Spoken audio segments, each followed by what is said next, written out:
80 शब्द प्रति मिनट की गति से।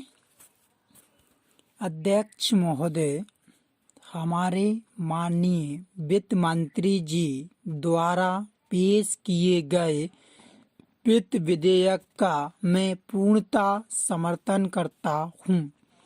वास्तव में माननीय वित्त मंत्री जी ने आज इस वर्ष के लिए जो बजट पेश किया है वह बहुत ही प्रशंसनीय है। विपक्षी सदस्यों की एक परंपरा सी बन गई है कि सरकार की ओर से जनता की भलाई के लिए चाहे कितने ही अच्छे कार्य किए गए हों, वे हर कार्य की निंदा ही करते हैं। हमारे देश के साथ संसार के जितने अन्य देश आजाद हुए थे उनके साथ यदि तुलना की जाए तो हमारे राष्ट्र ने ही सबसे अधिक प्रगति की है। हमारा राष्ट्र उन सभी राष्ट्रों से आगे है। हमारे देश पर अनेक संकट आए, लेकिन इसके बावजूद भी हम लगातार आगे ही बढ़ते जा रहे हैं। हमारे देश से पहले स्वतंत्र हुए राष्ट्र भी हमारी प्रगति की प्रशंसा करते हैं तथा हमारा अनुकरण कर रहे हैं।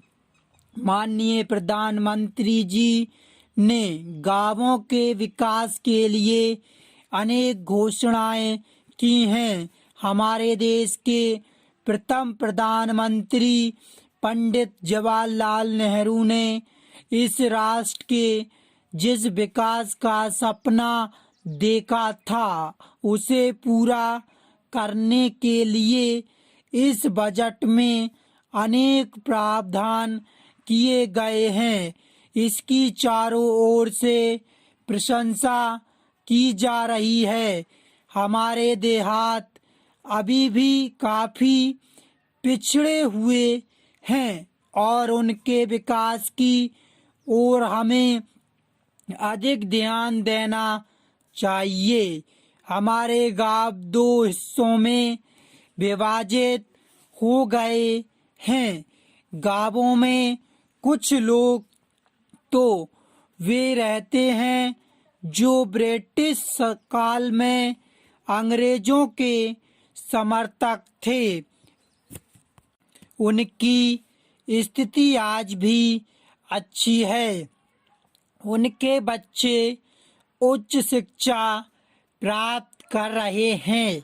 उनके पास धन भी होता है और वे उसके बल पर हर तरह की सुविधा प्राप्त कर लेते हैं।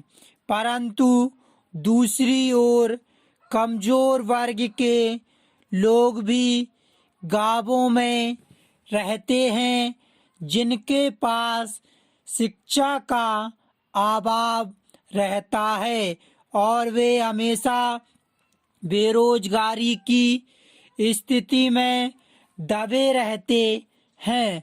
स्वाभाविक ही वे आज भी गरीब हैं। उनकी गरीबी का एक अन्य कारण उनके द्वारा खेती हर मजदूर के रूप में कार्य करना भी है।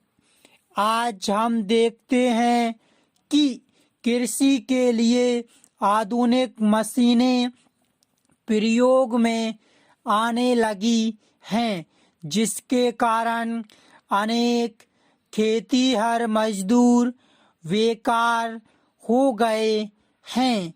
हमारी सरकार ने गरीब लोगों का जीवन स्तर ऊंचा उठाने के लिए अनेक कार्यक्रम चलाए हैं, जिससे उनकी भावी पीढ़ी के अनेक बालक शिक्षित हो रहे हैं।